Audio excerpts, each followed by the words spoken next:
on this stuff. I'm having to record the Yeah. champagne thing out of sequence, but anyway. So anyway, Yeah, no I'll worries. just start here.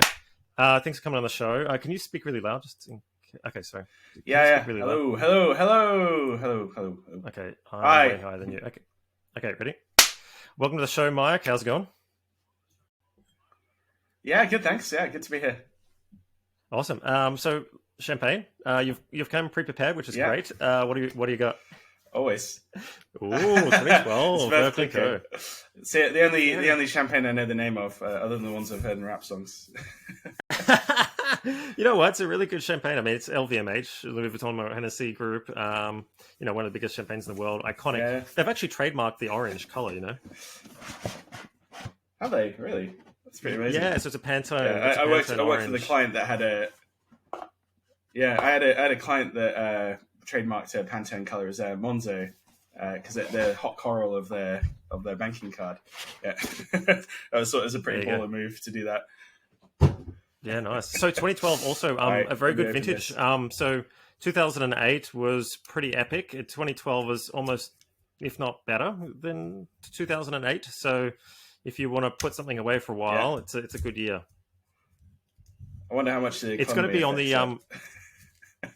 affects yeah, you know what? They keep their value pretty high. I mean, I know people who invest in this stuff and resell it, and it does pretty well. Yeah. So yeah. Nice. Well, It's going to be quite tangy though, just so you know. I'm gonna have some now.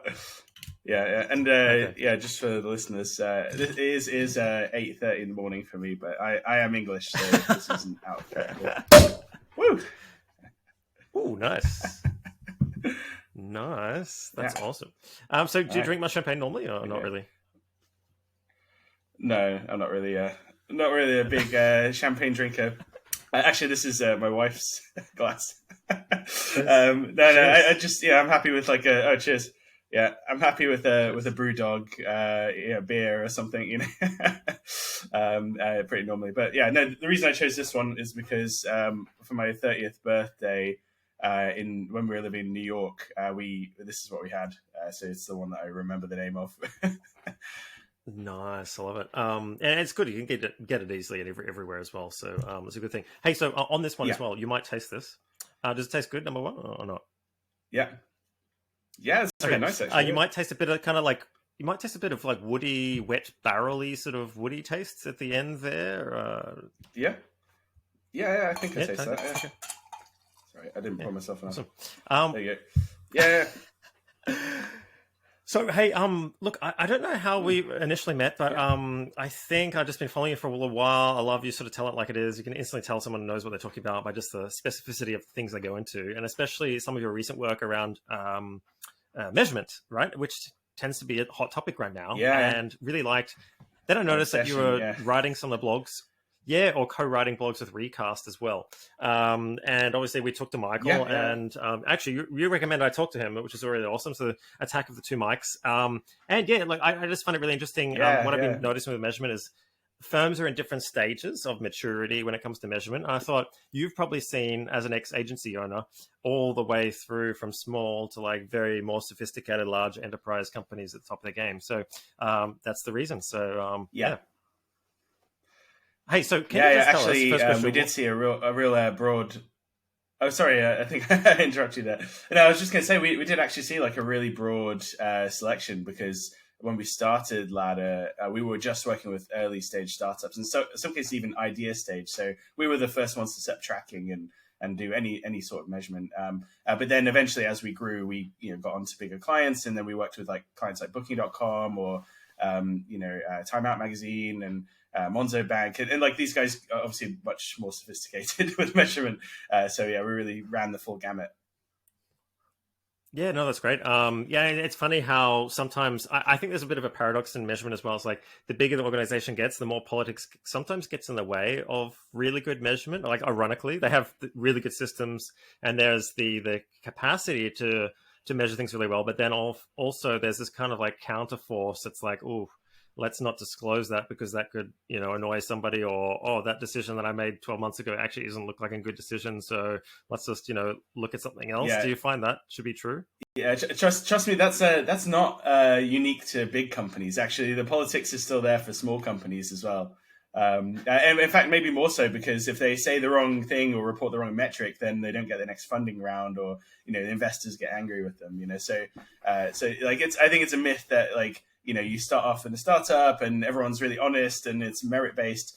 I think the same politics apply. It's just you in the very best startups.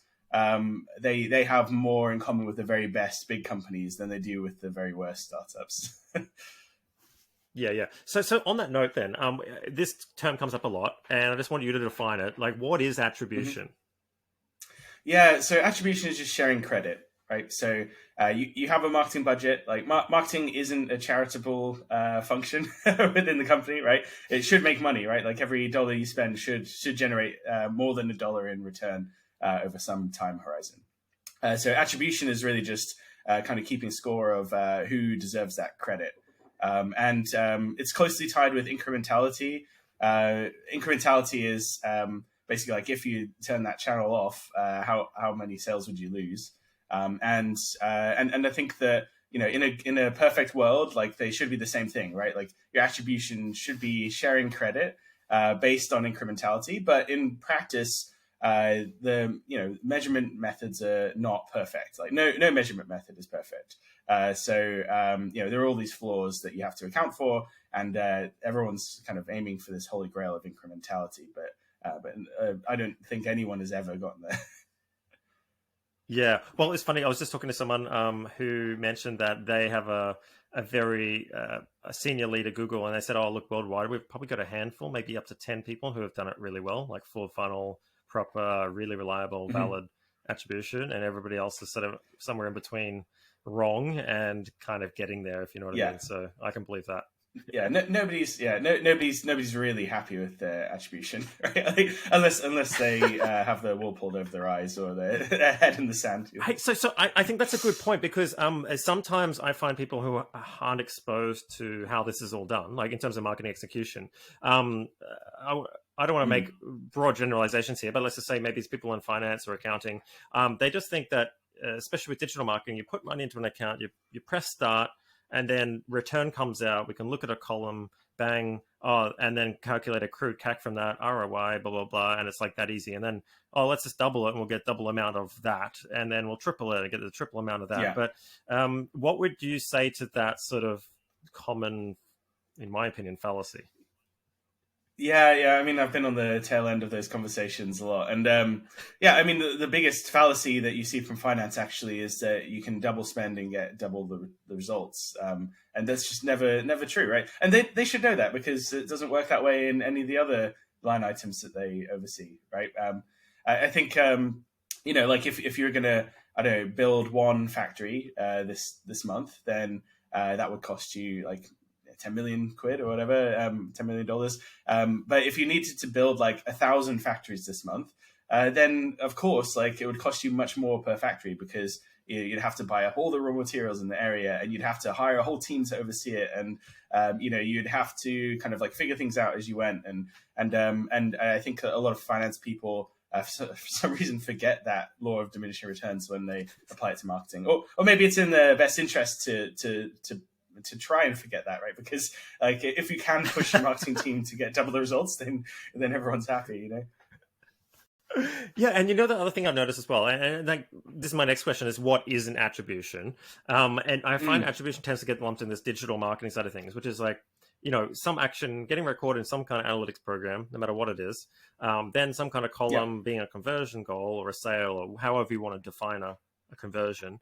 And then often what gets missed here is sometimes the other things that contributed to that conversion, i.e. brand. And I find all these other sort of softer things that are less measurable perhaps get overlooked, and their piece of the pie gets overlooked because this other thing is claiming all the sort of direct response mechanism for that expenditure. How do you see that manifesting itself in all the clients that you've dealt with? Yeah. This is something that I, came in as like a data guy, right? Like I came in from economics. I did a master's degree, and then graduated in the middle of the financial crisis in 2009. So like there were no finance jobs. Even the government was full; it wouldn't take anyone. So I ended up in marketing.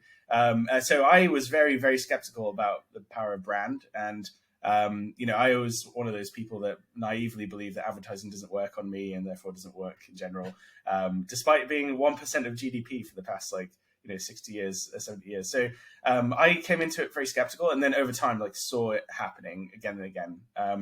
The one that really sticks out to me was it was just like a very clear, almost like A/B test for us. We worked with a big financial firm to launch a new bank, and it was they basically kind of copied Monzo Bank, right? To do this because they were very successful in the market. They thought, great, we can get in on this challenger bank action. And they launched it, and then later on, we actually had the good fortune of working with Monzo Bank, so we got to see kind of the difference in performance. And bear in mind, we're the same agency. We had this actually similar kind of resources at the time, and then we launched the campaigns. And actually, even the onboarding funnel was the same. So it's the same 14 steps for opening a bank account. And yet the conversion rate to opening a bank account was 4 times higher. So, and the main difference is just that the first, bank didn't have a brand, and Monzo Bank did, right? And they were a very successful brand who grew primarily through word of mouth before investing in ads later on. So that was the very clear example for me. I have a similar example. I had this small business owner who was doing some Facebook ad work or exposure to an account that had this really good funnel working. It was in the health niche, right? And everything, she had access to all of this stuff, right? And then she started sort of her own business, and there's a bit of a conflict there. But anyway, took all that, completely replicated it, almost word for word, put into her account because her business was newer. And it didn't have all the social proof. So a lot of the ads didn't have all the hundreds of likes and 55 comments. The likes and comments and stuff. Yeah. So even if you take that, sort of copy that playbook from somebody else, word for word, bring it across. And I know this is what all the gurus sell. So, of course, but it's true. You miss those really subtle brand factors that I think someone who's never done it before would overlook. So yeah, I mean, I see it as well. Yeah, and I think even if you do manage to make a perfect copy and it somehow works, at the end of the day, if you're just copying someone else in the market, you're not really differentiating. You're not really the only way to really make a profit is if you have some monopoly power, right? That's what I learned in first year economics, right? You have to have some monopoly power in order to make a profit, because otherwise you have to charge the market rate, and all your profits get competed away. Perfect competition, right? So if you're just copying someone, how are you going to have charging power, right? And if you copy them, first of all, you might copy them the wrong way, right? It's not an exact copy. You might miss some kind of key learnings that they had along the way, but also they're going to be ahead of you. By the time you catch up, they're going to be ahead of you because they're going to be testing something else from first principles, and kind of they're definitely going to leap back ahead even if you do catch up. So I just think it's a failed strategy from the beginning to do that. Yeah, it's funny. John Rowley, I was talking to the other day, and he has this really good analogy for this.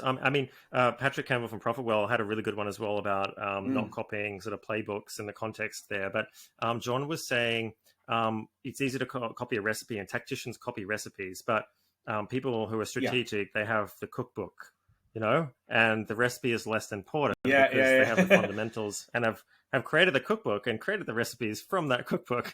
So, they have a wider perspective, and I think it's really interesting. Yeah. Yeah, actually, that's a funny topic because we were pretty famous for creating that cookbook at Ladder. So we had the Ladder playbook, we called it, and it was basically every time we would test something, a growth tactic, we would put it up there on the playbook, and we had I think it was 800 to 1,000 different tactics that we'd tested, and obviously some of them we'd tested multiple times and had good performance results backing them. So we actually, I guess, contributed a bit to that. People would copy like the ladder growth hacks, and implement them in their own business. But I think that's relevant though, because actually, if you are behind on the market and it's not something that's like a key differentiator for your business, then you probably should copy, right? Like, if these things work, like adding an email pop up at the time, this was a tactic that worked, right? Like adding an email pop up with SumoMe to your website would get you an extra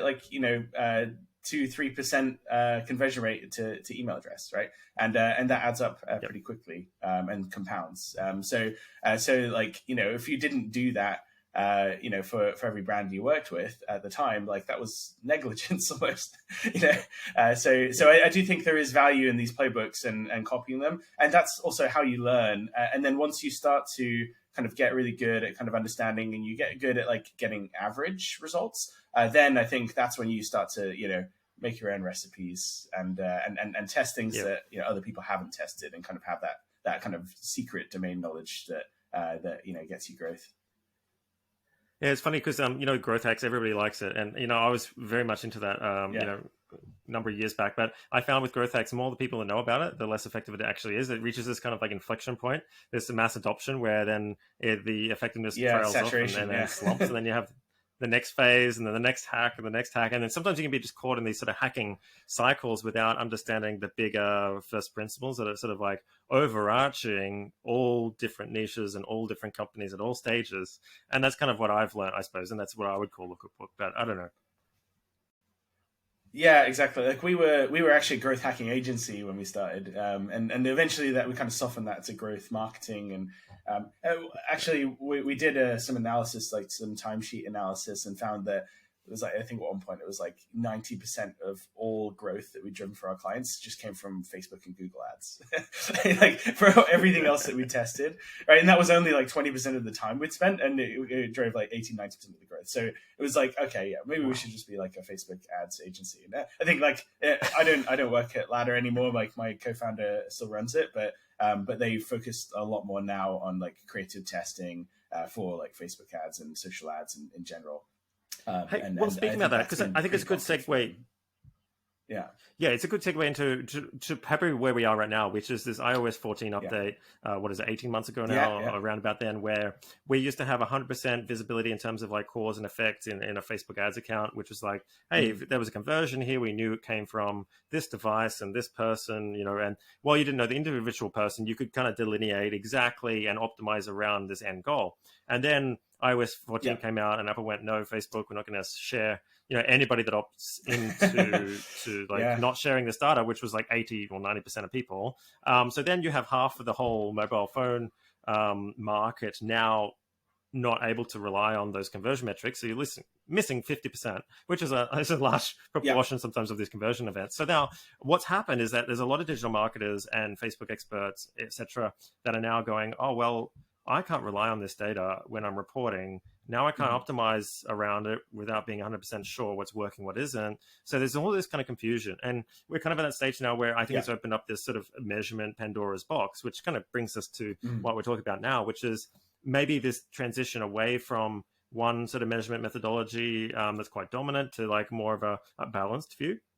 And I just wanted to go through with you now, what are the sort of main sort of measurement maturity levels or sources of maturity? So maybe it's like just opinion led at the beginning and just, I don't know what I'm doing, but I'm just trusting somebody else, all the way through to something that's like super sophisticated, biggest companies in the world, just like top of the game. If you had to give us kind of what they are, over to you.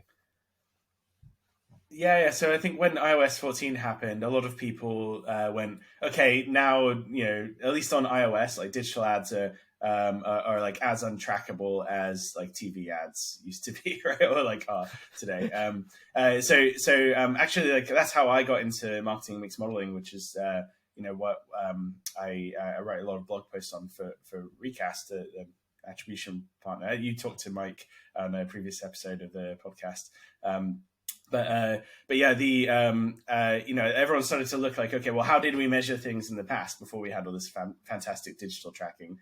So marketing mix modeling is one of them. And that's it has its positives and negatives, which we can talk a bit more about.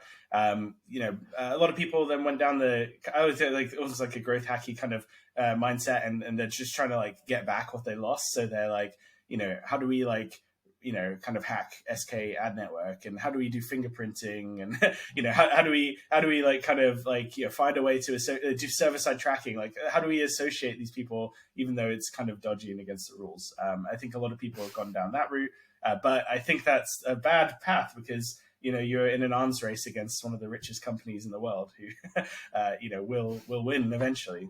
So I think it's only a short-term game that you can play.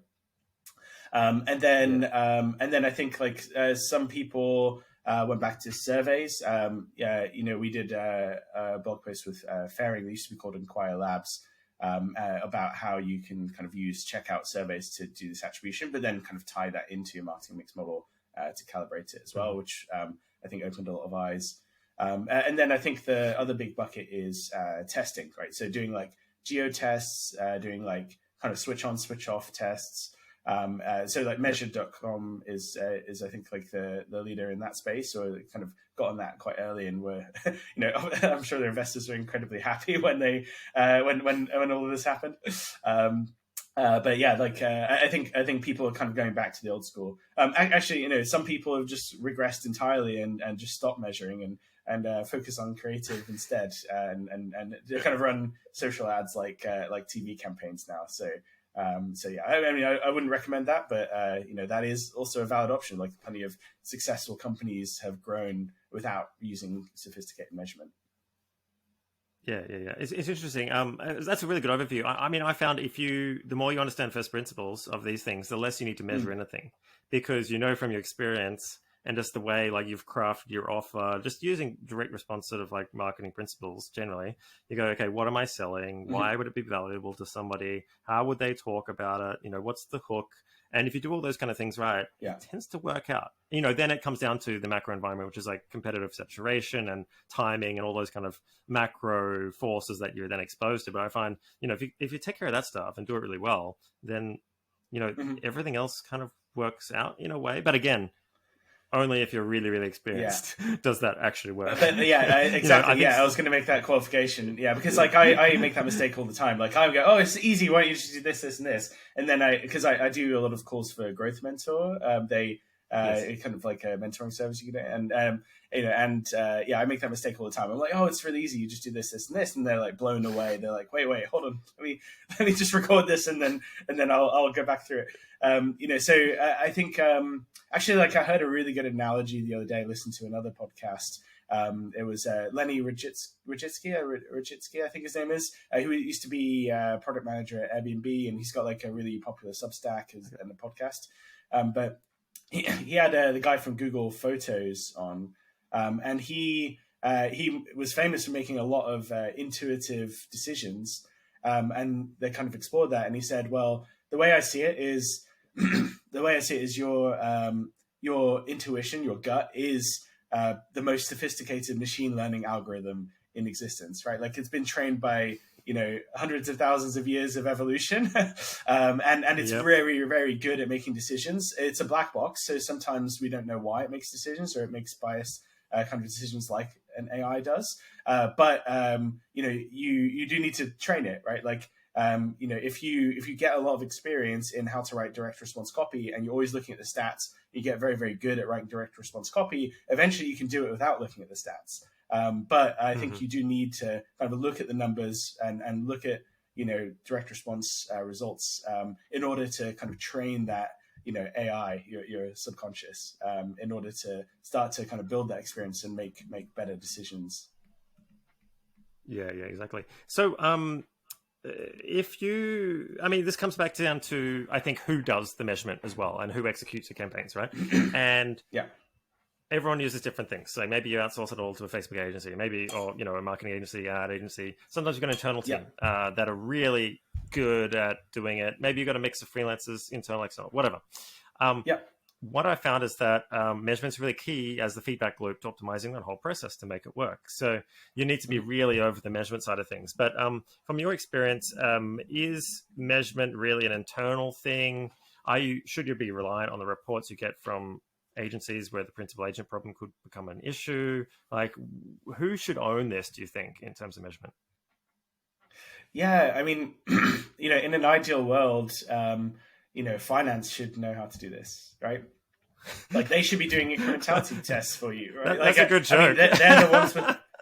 Yeah, I mean, they should, right? Like, if I know. Like, for some reason, I don't really understand why every year they ask us to do the budgets and like make the case for the budget we're requesting, right? Like, shouldn't it be like more antagonistic, right? Like, shouldn't they be like trying to? I can answer that for you if you want. Kind of like prove, right? Like prove how much. Yeah, I mean, yeah. Go ahead. Maybe you can explain it. Well, in secret, they admit to not knowing anything about marketing, which causes them to not be responsible for it because they don't even know what reach is. They don't know these basic concepts. They will never admit to this in a public meeting, but in private, they will admit to people. I don't know what they're talking about. I don't know what reach is. And I think as marketers, we can kind of assume a lot of this knowledge. They just have no idea about it whatsoever. So they have the techniques sometimes of the analysis skill to then spin this up. So I generally work collaboratively with them and then try and make sense of the data inputs. And then I get a good result. But I think politically, you kind of need to break that barrier of like just no idea about what's going on. Anyway. Yeah, and that's fine, but it's kind of like asking you to mark your own homework, isn't it? Like, tell me how well you did with the money that I gave you is a dangerous thing, and that cascades down as well because if finance are telling you, like asking you to grade your own homework, and then you're asking the agency to grade their own homework, then you can have a whole line of people with no responsibility, apart from like the intern at the agency who puts the report together, and that's a dangerous situation to be in. So who should own it then? I mean, what have you seen works really well in your experience? Yeah, like realistically, like you said, finance team probably aren't going to own it, but I think you do need someone experienced, right? You need someone who has seen a lot of war stories, and it doesn't have to be. It doesn't have to be someone full time, right? Like I definitely don't recommend you go out and hire a CMO as your first marketing hire because they're going to be completely fish out of water. Like they're not, they don't know how to do anything themselves anymore. Like they've been strategic for probably 5-10 years, which is what they should have been doing in those 5-10 years. And like most people are not like unusual like me and like to get into the details and code and do all this stuff, right? I'm pretty unusual in that respect, but most senior people have been hands off for a long time, and therefore making them as the first hire is a mistake. But it's also a mistake to not have them involved at all. So what I usually recommend is you get someone who's like relatively junior, like looking to prove themselves, willing to get into the details, just want to learn, and they're going to be like the driving force internally. And then you have like someone senior guiding them. So it could be a consultant, could be a mentor. It could be someone else in the organization if you're in a big organization, someone in a different team. But I do think you need that senior person involved for, a couple hours a month or a couple hours a week. Yeah, great. Do you think, just on that note, before we go into more details about how that could be created, do you think there's such thing as measurement strategy, if I said that to you? Oh, definitely. Yeah. I mean, it's a source of edge, right? Like, just like creative strategy, right? Like if you have really good creative, you can get exponential returns.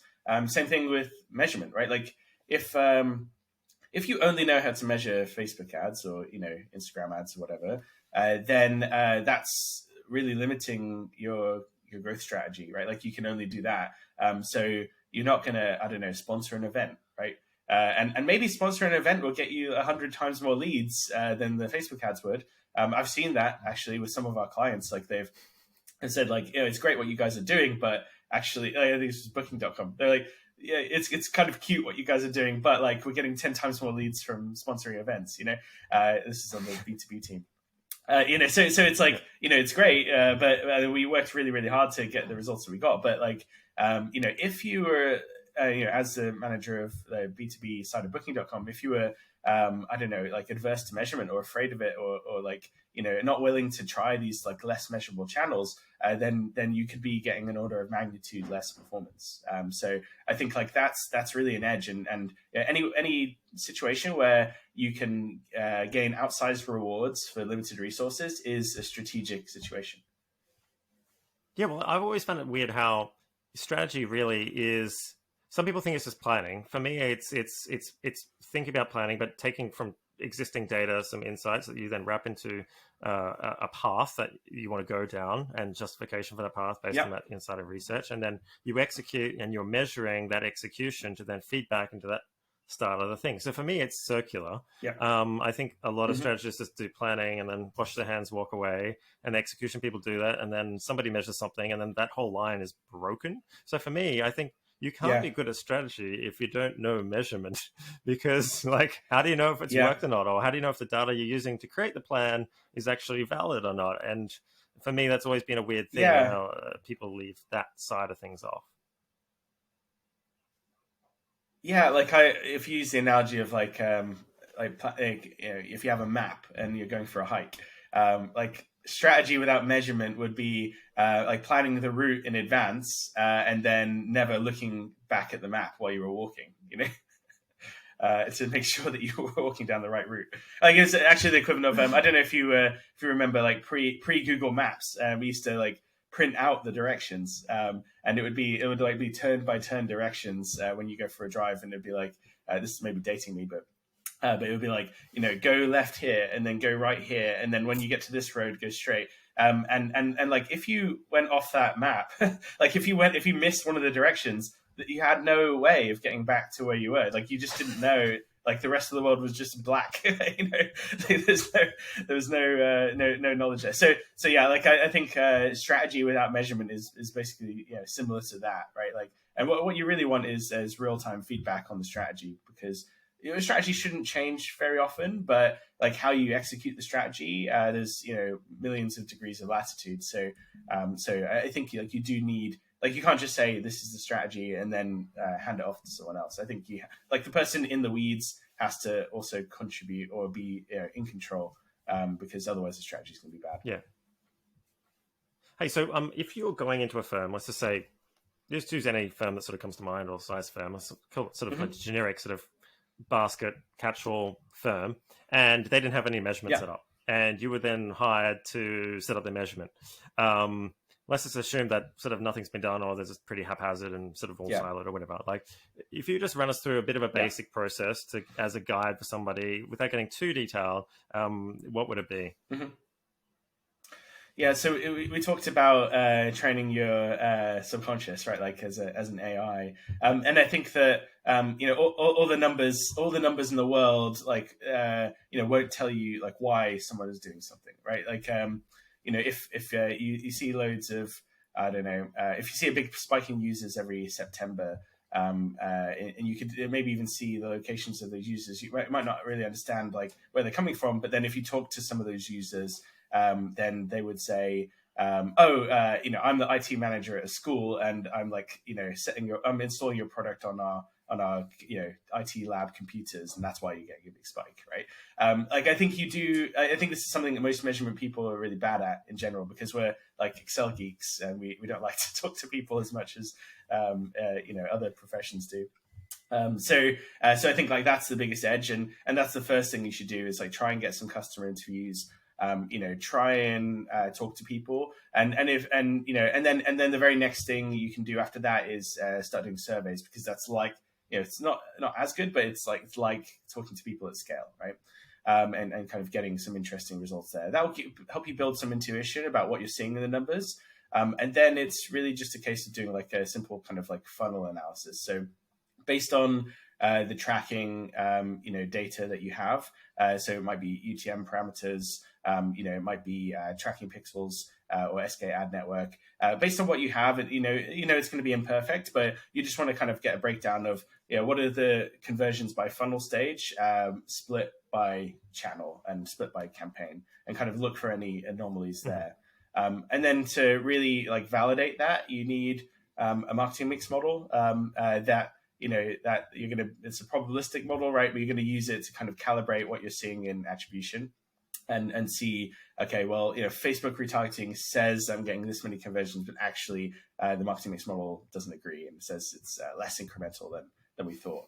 And then the final kind of piece of the pie is, and this is like more political and harder and more expensive to do, is to run like an incrementality test. And so the way I kind of see it is I kind of then cascades, kind of back propagates. So like the incrementality test, or like if you run like a geographic test, that will help you calibrate the marketing mix model, get that right. And then the marketing mix model will help you calibrate your attribution, your like digital tracking. And then your digital tracking will kind of help you kind of put flesh around like what you're seeing from user surveys.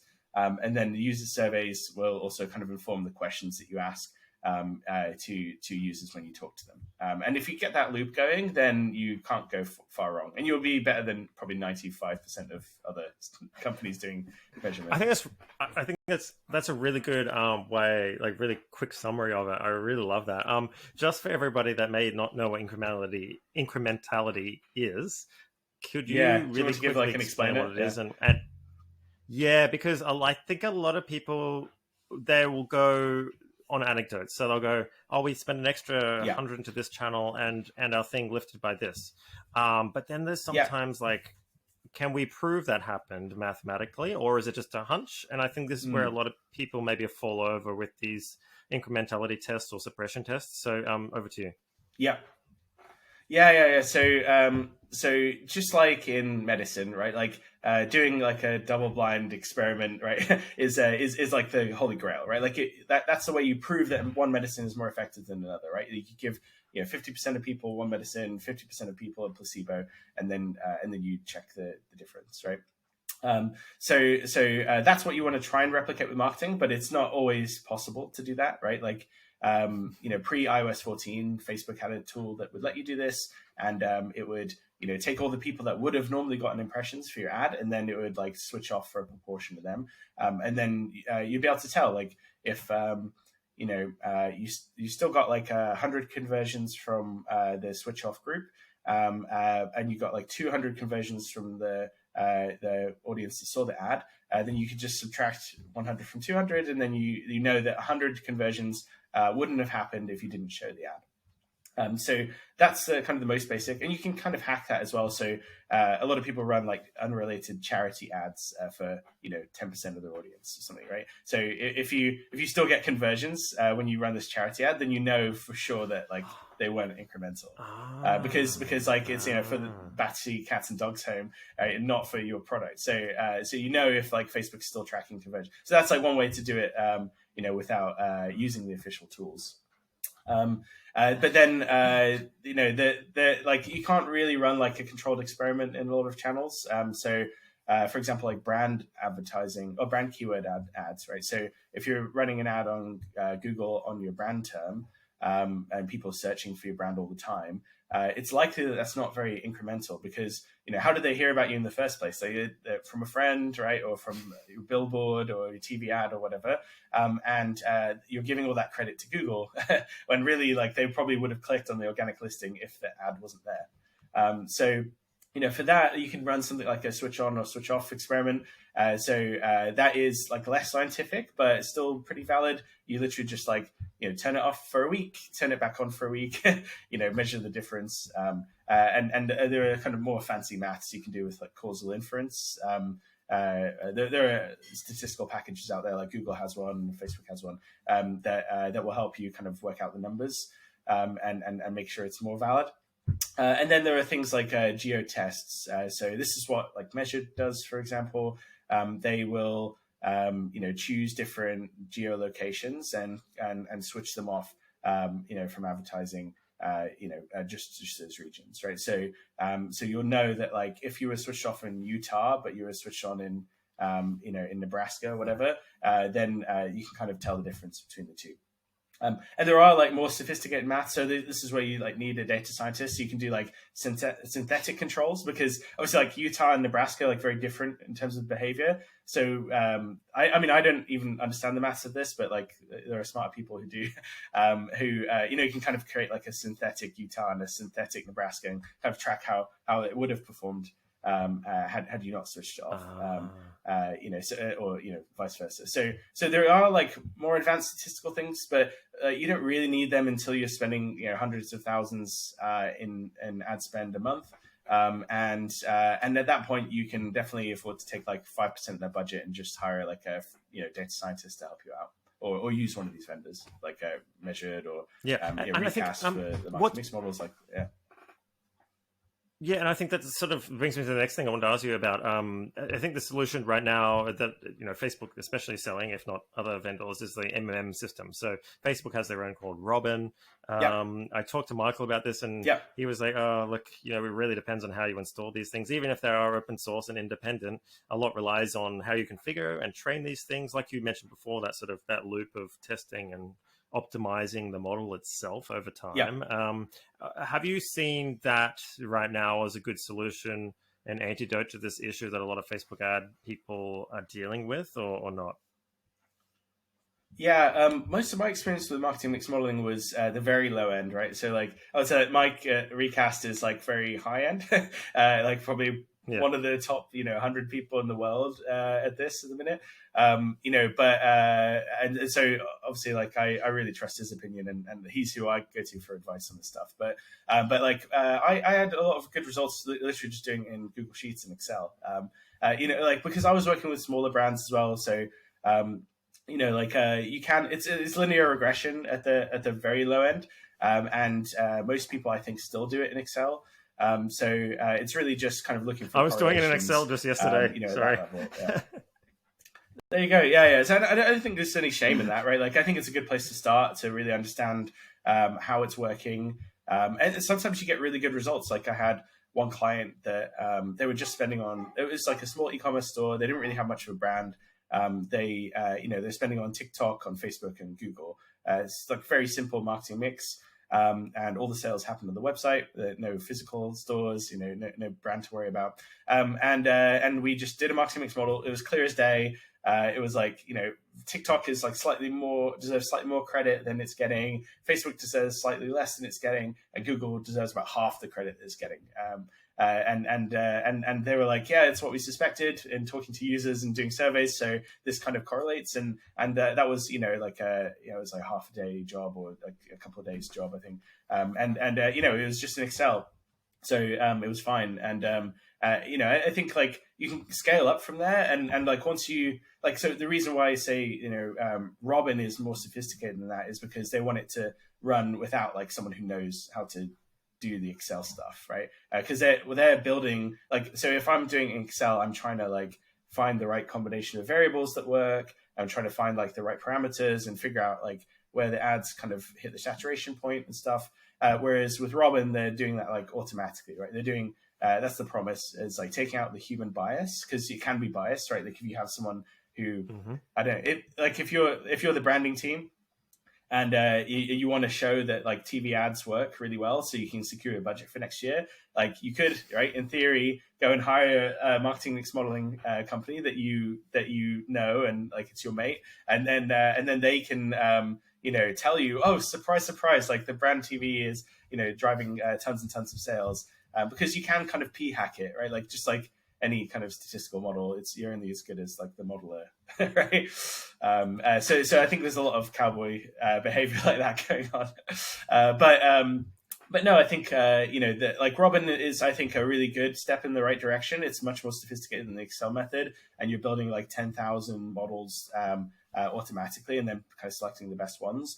And then I would say like Recast is a different way of solving that same problem. So like they're using a different type of algorithm. They've done their own kind of research on like what works, and they're kind of approaching it from a different angle, because they want it to kind of like run kind of, because they've got paying clients, right? Robin is I think it was like a hackathon project, and the team are incredibly smart.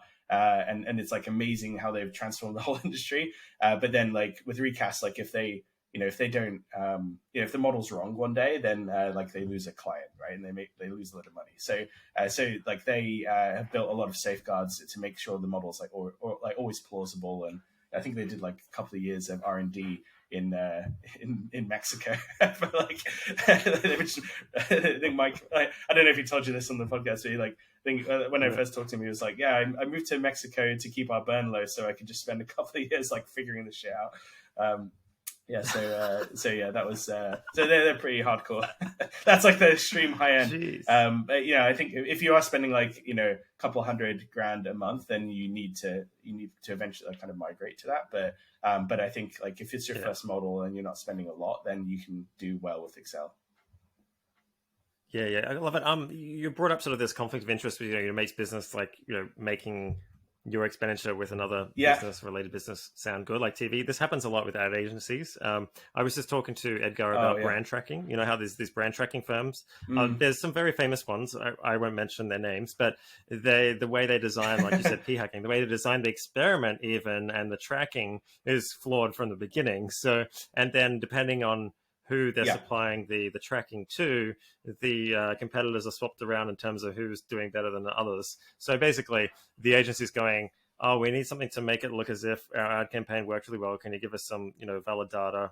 This brand trust from that firm comes over, goes to the client. The client goes, oh, look, our brand awareness has gone up from 67 to 67.9%. And that $20 million must have done something, right?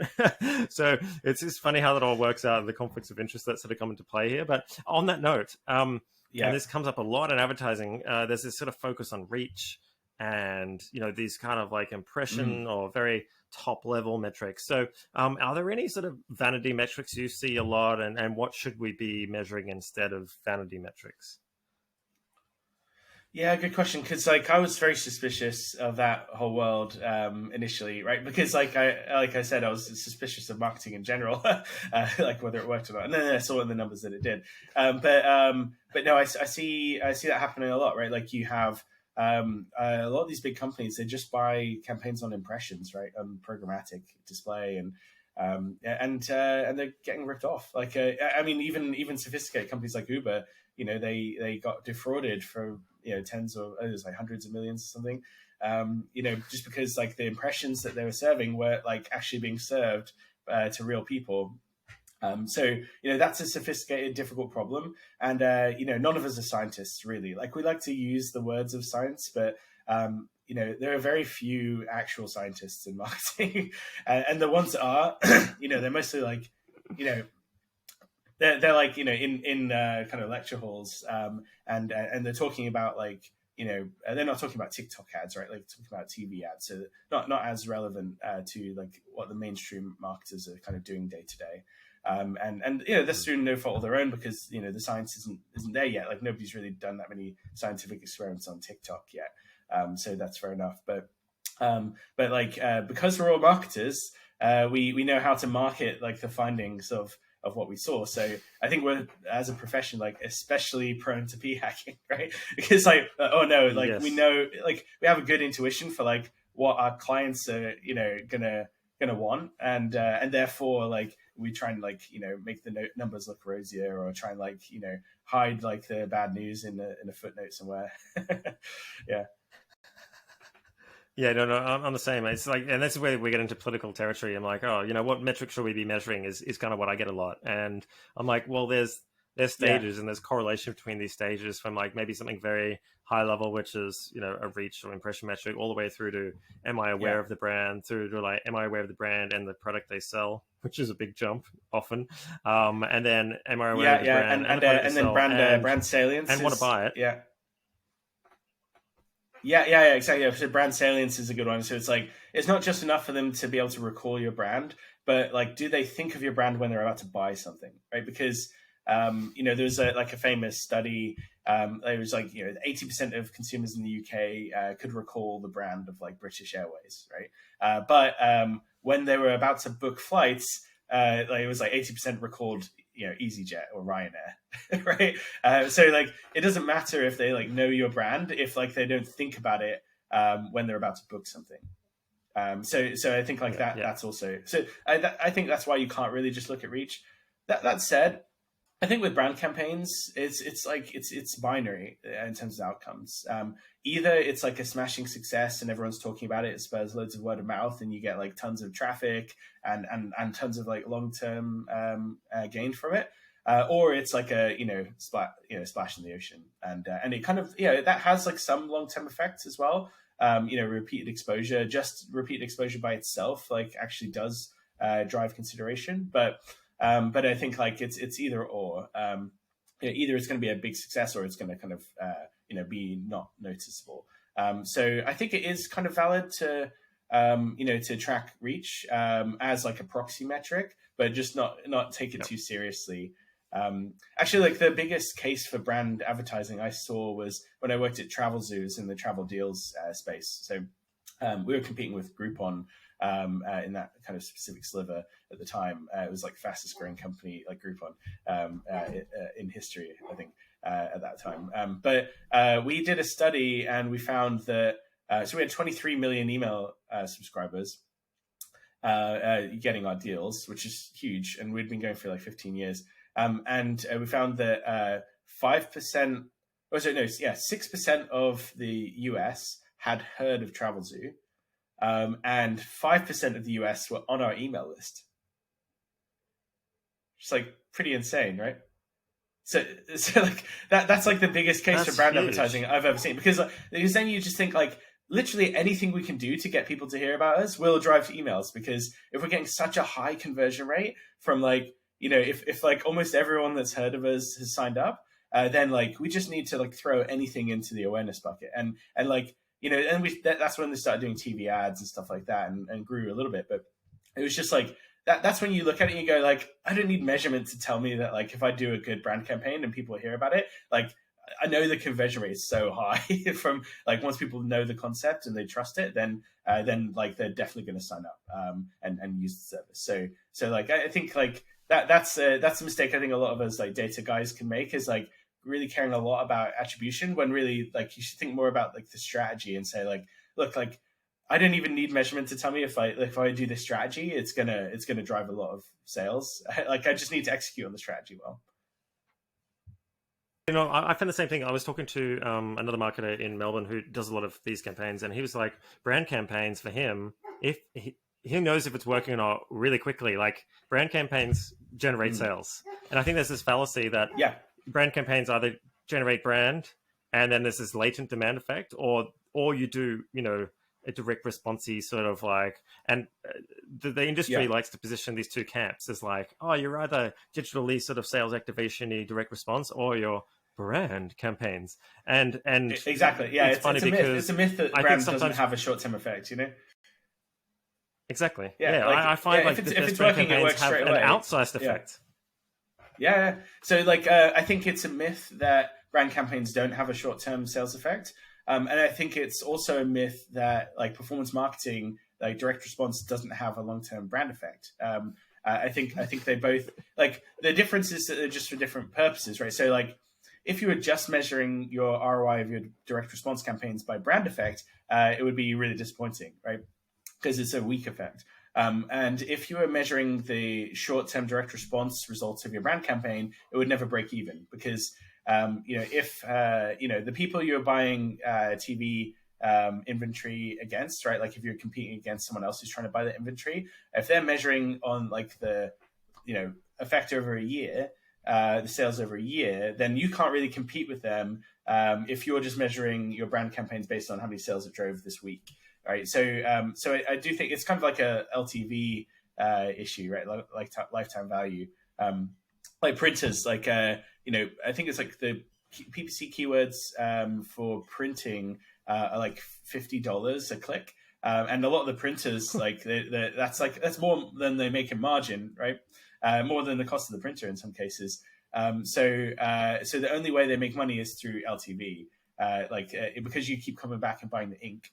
That's how they make money. So I think it's a similar effect with brand. Like if you don't have like your lifetime value calculation, if you don't have the long-term brand effect measured, then you won't have enough purchase power to actually compete in these markets to actually buy inventory. So like I think figuring out the measurement again just kind of activates your ability to play in this field, if that makes sense.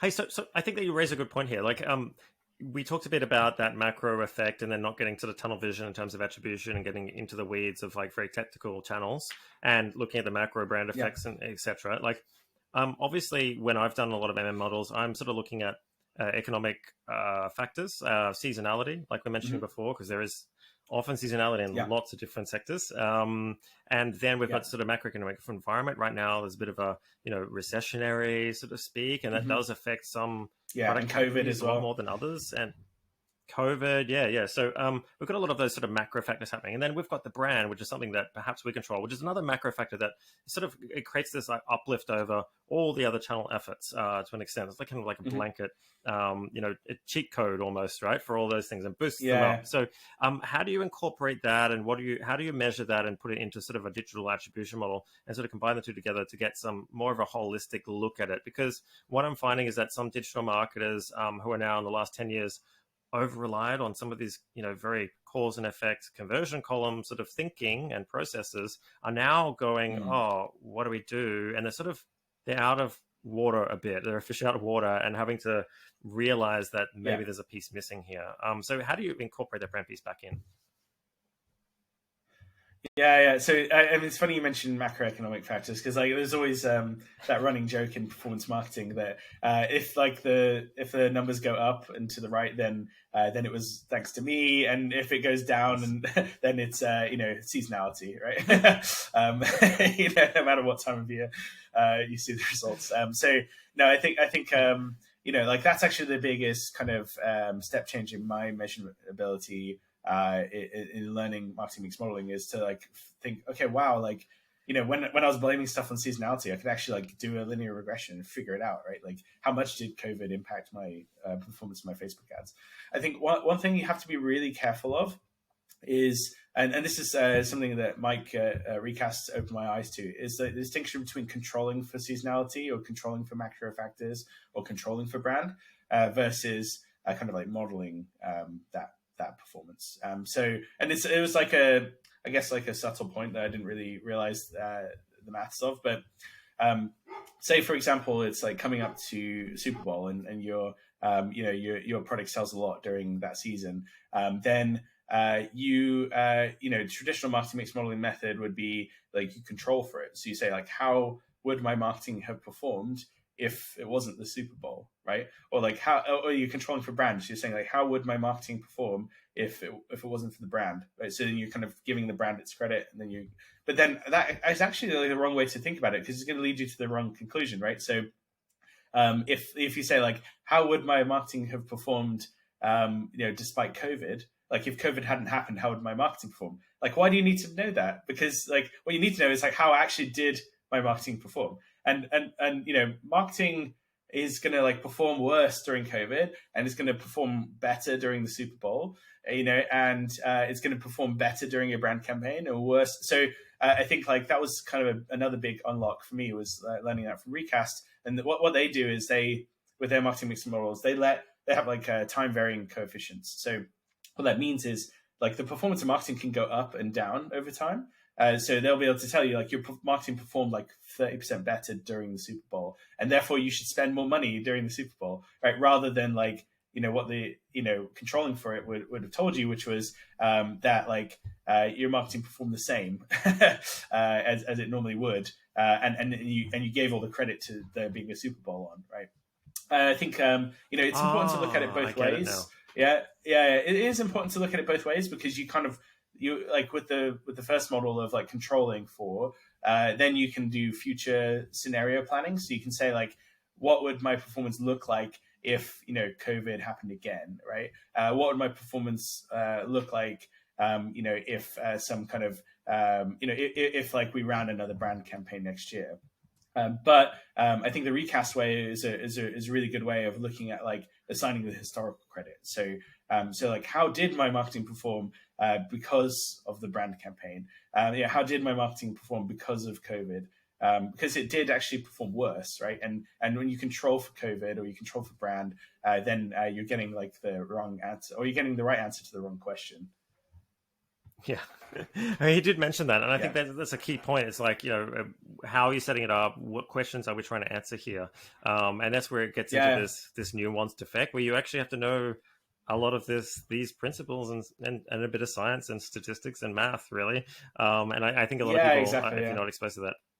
make mistakes. But I think that's a really yeah. I mean, interesting we all mistake there. correlation. We always mistake correlation with causation, right? And it's like teasing out is tough. And I think eventually you do need a data science team internally to help you navigate these things. But I don't think anyone listening to this who's like early stage or like an SMB or something, you don't have to make it this complicated, right? Like because actually the smaller you are, like the less buffeted by macro factors you are, right? Like, so I don't know, like I'm a one person consultancy, right? And like, I just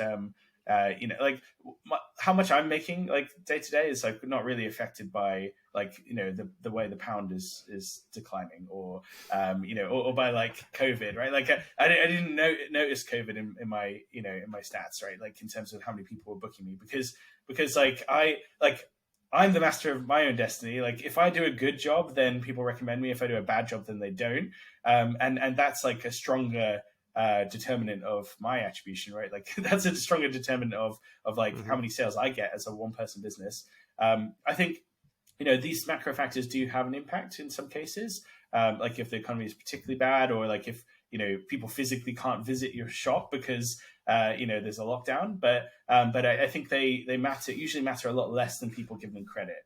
And you'll see that with like fast growing startups. You can like look at their growth curve and you wouldn't even see any of the macro factors on there, right? Like it's literally just like a hockey stick, and you're like, you couldn't even tell that COVID happened last year. You couldn't even, like, if you look at like Figma's growth, right? Tell me where on Figma's chart did like did like all these different things happen, right? Like it's like a hockey stick, and like they're on their own trajectory. They're not really buffeted by these things. No, that's insane. Just speaking of that, because we talked about correlation and causation, right? Which is a common failing. If there's a top 3 sort of pitfall or common failing you wish people were aware of before they went down this measurement rabbit hole, what would be your top 3? Yeah.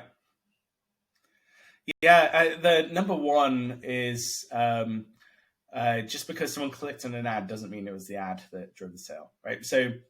And the inverse of that was like, just because someone didn't click on an ad didn't mean it wasn't the ad that drove the sale, right? So, for example, like I don't know, this is when I'd never heard this brand. It was Allbirds, right? And they did like the wool shoes. They were trendy for a while, but like I didn't know any of this. I just saw an ad and it was like, I was like, oh, these look pretty cool. I'll get them. But like I didn't like click on it. It was on Instagram. Didn't click on it. I just searched for Allbirds and I purchased some Allbirds. And I stopped and thought, being an attribution guy, I'm like, okay, like yeah, I guess like Facebook would have gotten the credit there. Like Instagram would have gotten the credit there because it was like within 24 hours that I searched, so they would get the credit. But then at the same time, what if they scaled that up, right? So like if you showed an ad to everybody in the UK, which actually isn't that expensive to do, right? Like we were doing it at Monzo for double-digit thousands a day, right? It's not very expensive to reach everyone in the UK on Facebook and Instagram. Then in theory, 100% of your sales would be attributed to Facebook and Instagram, right? Because if you showed, if you cookied basically everyone in the UK for that day, and then with a 24-hour view-through window, then do we really believe that like 100% of the people who bought Allbirds that day was because they saw the ad? No, there were loads of people that were going to buy it anyway. So I think like it's easy to like look at like, oh, this many people clicked on the ad and therefore this many people bought it, but like that's wrong in 2 different ways at least. So I think that's the biggest one. I get the same thing on LinkedIn. I have a large proportion of people who are ghost followers, and they've come back to me a year later or 6 months later going, I've been following you for like 6 months to a year, and this is the first time that I'm sort of reaching out to you, kind of thing. Or I can't click and I can't comment because some of the stuff you talk about, would the job that I'm in, I can't comment. But like these ghost followers are there that like see everything, they never engage with you, and then we'll buy with you 12 months later, and you're like, oh, okay, well, fair enough. But if I was looking, at a LinkedIn campaign, I was doing LinkedIn campaign agency for somebody, and I'm reporting at the end of the month, oh, well, we had lots of views, and then the client's like, oh, but nobody clicked on it, so you know what's happening. But you are sort of seeding that sort of person as they go along the process, but it's completely invisible from a digital behavioral response sort of viewpoint. So. Yeah. I'm glad you mentioned that, because that's actually like one of the others I was going to mention is, at Ladder, we were pretty unusual for an agency. Like we got 60% of our leads came directly from content. And then actually, like I think 90% when we talked to them, the leads, on the initial sales calls, 90% of them in the HubSpot notes mentioned content. So like that was a huge driver for us. And it wasn't necessarily like they read the first blog post on our blog and then signed up straight away. They're all like, yeah, we've been reading a blog for a month, for 3 months, years, right? Like there's one guy. Actually, it came through as a lead after I'd left Ladder. So I'd been at Ladder for 6 years, and then I had already been gone for 2 years. And he was like, yeah, I've been following your journey since the beginning. And I just never had budget to like actually use you guys. And I was like, I'm sorry, I left 2 years ago. But like, let me introduce you to my old co-founder and he'll sort you out. So yeah, you do get like that. a 6-year like, sales lag, yeah. eh? Exactly. Yeah. And attribution is it's a tough one, right? Like, for that reason. So I think like, yeah, like you are having, and that's brand, right? Like that's brand advertising in a way, I didn't get a direct response from that person. I was just blogging because it was like the right thing to do, and like people were interested in it, and I just hoped that we'd get enough people, right? And then eventually it paid for itself. And I'd say for what about second or third thing? Yeah. So what was number two? The first one was like the. Yeah, sorry, that was number 2. So the ghost audience, right? Okay. So the first one was like, just because someone clicked on an ad doesn't mean that they drove the sale. Second one was just like that. Sometimes sales take a really, really long time, and you just, especially in B2B, I think like you just don't know when they're going to come around again. There is an impact that you're just not measuring. I would say for the third one. Sometimes you're actually like the point of advertising is to actually drive word of mouth, and that really screws up attribution, right? So like I'll give you an example. Most of I mentioned like 60% of the leads at Ladder came through our content directly. Like we could measure in HubSpot and say like they read a blog post before they signed up. But when we looked at it and when we talked to these people. They were like, I don't know, like VPs of growth at companies or like VPs of marketing at the bigger companies. And they weren't reading our blog a lot, actually. And when we talked to them, they're like, oh, yeah, I needed a PPC agency. So I asked my smart friends who do PPC, like, could you help us? And they said, we're all too busy. But like, if I was going to hire someone, I would hire Ladder because their blog is what taught me how to do it. Right. So I mean, yeah, imagine measuring that. But like, I think that's like a common misconception people get with brand advertising as well. Like, part of the point of brand advertising is to like, so not so that you convince the person watching the ad, but like so that you convince them that everyone else is buying the product as well, right? So like that's why you advertise in the Super Bowl. It's because then everyone starts talking about you being in the Super Bowl, like whatever. So it's It like the point of advertising is to like decrease the risk of making that purchase, right? Or at least of brand advertising. So like being seen by everyone and kind of generating that word of mouth, like generating that perception that you are like everywhere, is actually how the advertising works. Because if you convince someone that like that brand is everywhere, then it's a much lower risk to buy it because you're like, hey, I might as well just buy whatever like everyone is using because. Yeah, most purchases we make, we don't actually care that much about, and we don't want to like even if it's a B2B purchase, we don't want to like lose our jobs by buying someone random, right? Like we want to just buy like the market leader and move on. So yeah, I think like that's I completely understand. I mean, misconception. Yeah. That is a huge issue, and I think this is what people from advertising industry they get it because they see it, and this is this divide that then from traditional the digital advertising agency. Exactly, yeah. And finance people, they don't understand. And this comes down to the rabbit hole. Like we just opened a Pandora's box here because this is how the subtlety of this works. But it works over such long time horizons that politically, maybe that VP of marketing you had is gone already 2 years later. And then that sale comes through, that residual effect, this like sales cycle that sort of is in between going, oh, well, all that social cachet, the stuff that's been built up is now realized so far down the track, or like there's a compounding kind of growth effect that I think, trying to explain this all to a CFO no CEO. It's just like, where do you start? You know what I mean? Like Yeah. these subtle effects that are really hard to measure. Yeah. You know, I don't know. Yeah. I think it's easier when they're also talking to customers and they asking them like, where did they find out about you? Because that's when they start to see it as well. I think like actually like the best my pro tip, like maybe this is a good thing to end on, but like my pro tip is for attribution, like make the decision maker like really feel it in their bones. So like my favorite attribution story was at Travelzoo. Whenever like a client, because like Travelzoo would sell space in their emails. That was the business model, right? So we had 23 million email addresses. We send out these deals. It all had to be approved by editorial, kind of like a newspaper. But like sales would like sell placements, right? It started to be approved by editorial, yep. But like they'd sell like, you know, it'd be like 20 grand to be in the email. And whenever a client, like a travel client, would like question if it was really driving sales, and they'd try to negotiate the price and stuff. It's not working as well as you say it will, and blah blah. You know, then my favorite trick of the sales guys would just be like, instead of the number for the booking line, they would just swap it out for like the CEO's number. So they'd send out the email, and then the CEO would get like 400 calls in the space of an hour. And they're like, okay, I understand. Okay, yeah, switch it back. We'll pay the money.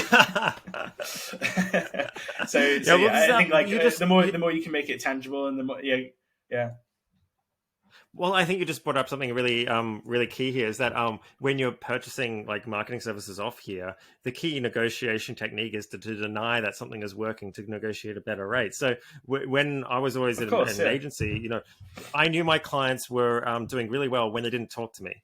And the only time I knew things were going bad is the more they talked to me, right? So when things are going well, they'd be in denial, and you'd be sort of like not talked to or brushed off, or, oh, that can't be the stuff. But they know underneath that it was you. And they're trying to like going, oh, well, where can we cut? Because, you know, I reduce my expenses. So there's this weird dynamic that comes into play here that I think like, you know, causes the confusion with people trying to get to the heart of the problem. So it's pretty funny. Yeah, exactly. Yeah. No, but I think like wherever you can do that, cool. then like it's all about people marketing in the end, right? And that's what makes it so complicated. And I think that the more you can humanize it, the better. You know, like the more you can show them, like, hey, these are real people, these are real leads, like real people are seeing the ad, they're telling their friends about it. You know, like here's like a few interviews from these customers that kind of match up with what we're seeing in the numbers. Then I think like it's actually ironically like easier to make the emotional argument for budget than it is to make the financial argument.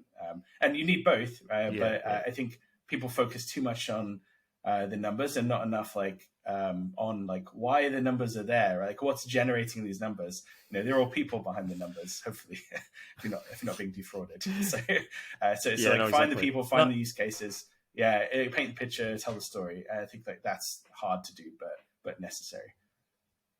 Yeah, especially when you're sort of working a SaaS startup and you're just looking at like Amplitudes, or some analytics program, and it's like very dehumanizing, like that environment. It's just you looking at users, and I think what I try to orientate product teams and engineering teams around that as a person. You know, they actually have, why are they buying the product? And they go, oh, I don't know why. I'm like, who are they with when they're making this decision? And, you know, is it for this person or that person? How are they feeling at the time? And like, all that stuff is really, really critical that you're never going to get from an analytics program, no matter how hard you try. So. Hey, on that note, like, a couple of quick if fire you questions think, to... oh, sorry, go ahead. Yeah, sorry, I interrupted you. Yeah, no, I was just gonna say, like if you like get the CEO to kind of like talk to people and say, like, you know, the CEO probably thinks like, I don't know, John in engineering is like really important to the business. It probably is, right? But like, you know, if as the CEO, like, do you know who does engineering at this company, right? Like why did you decide to buy this product, right? Like, was it the engineering, right? Or was it because the label was pink, right? Like once you actually start to see that, you start to realize that like even if the whole engineering team went away, like the customers probably wouldn't notice for a significant period of time, right?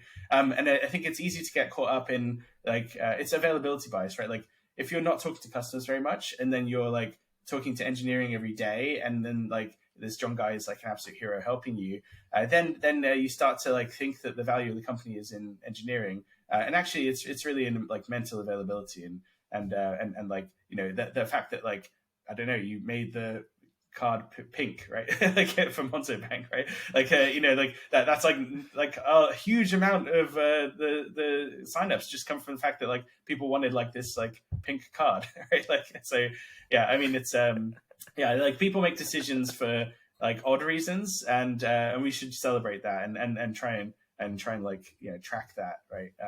And like think about what's really like the value of the company.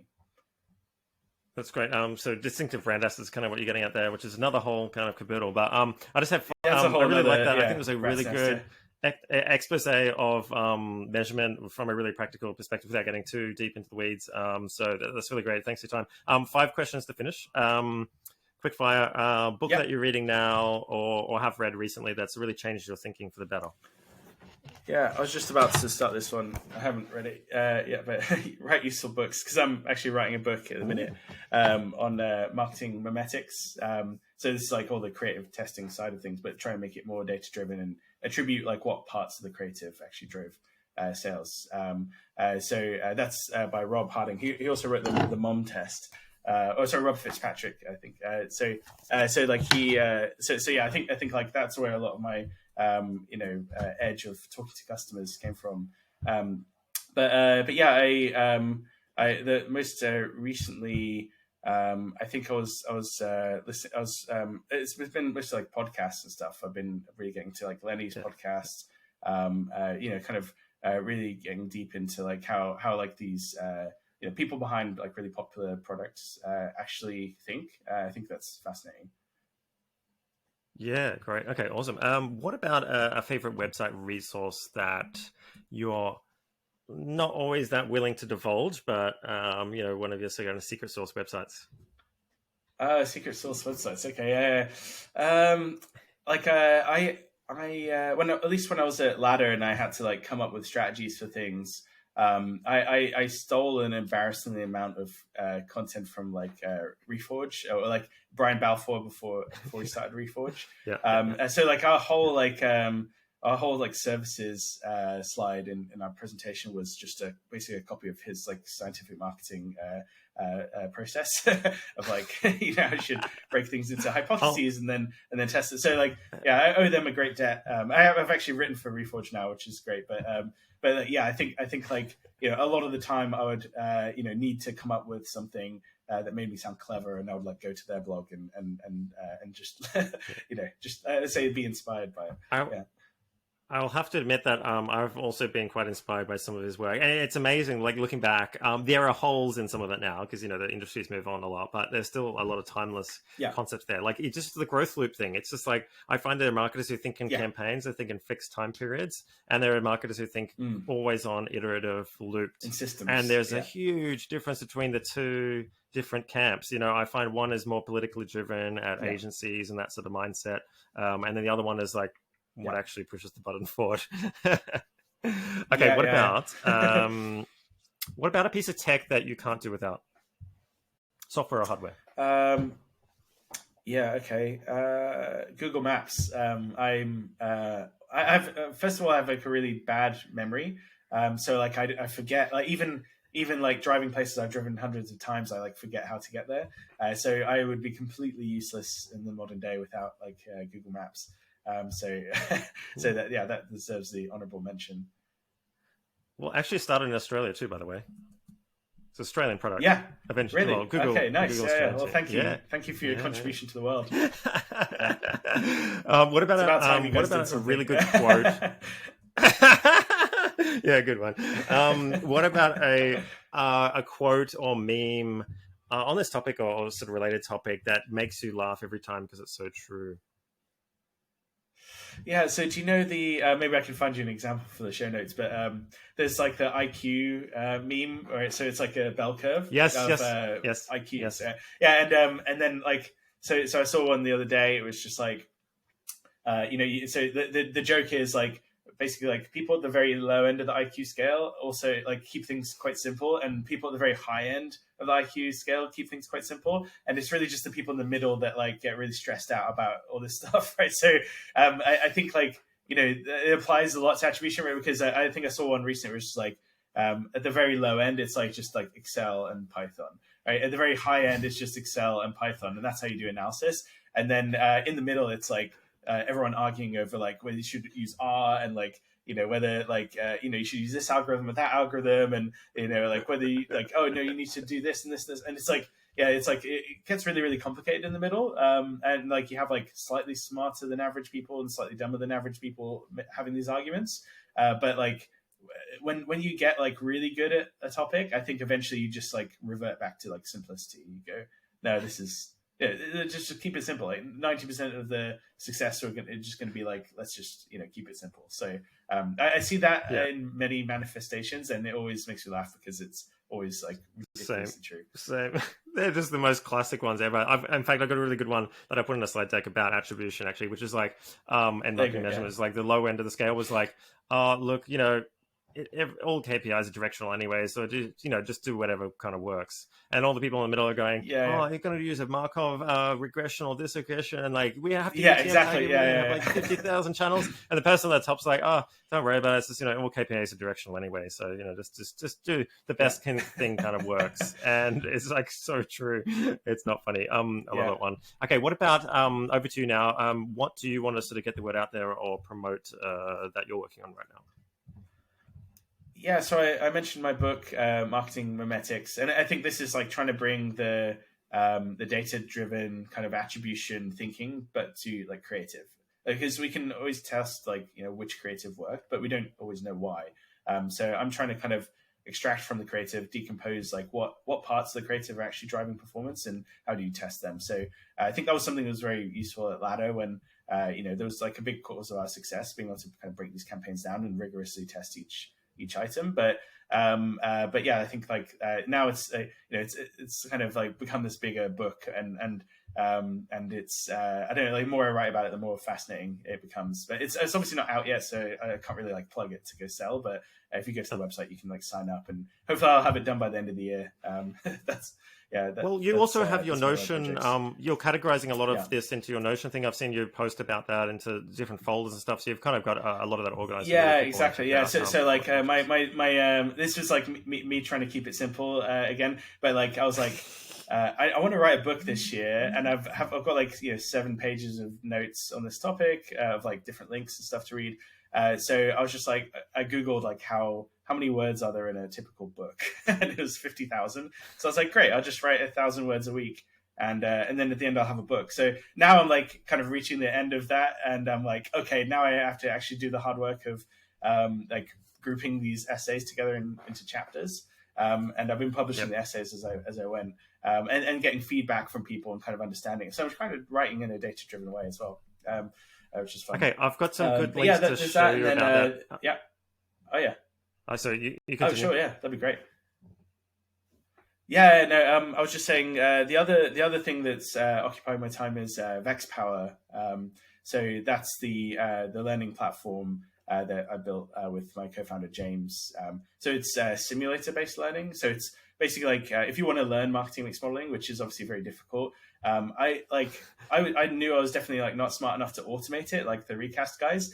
So I was like, okay, how can I do the next best thing? I can give people practice in like doing marketing mix models. So I made up a load of fake companies and like generated a load of fake data and different scenarios that you would run into in real life, and then turn them into courses. So you can kind of watch the video, like see how I do it, and then try and do it yourself. And then there's like questions at the end that kind of check if you've figured it out. So that's kind of like a way to get on the job training and this sort of stuff. But like when your manager doesn't know how to do it, right? Like who on the job is going to teach you marketing mix modeling if your company's never done it before, right? So that was like the problem I'm trying to solve with that. That's great. I think that's an awesome takeaway. If people are interested in what you're saying today, they can go there and start, take the next step, I suppose. I'm a big fan of like doing these things instead of just like talking about them, which is why it's good talking to people like you, because you actually do the things you're talking about, as opposed to a lot of other people. So, and on that note, people really want to get in contact with you. You did mention you're on Growth Mentors, Fotty's group, where you can do calls. But is there a method of communication you prefer if someone wants to ask you a question or email you or something like that, or what's your preferred?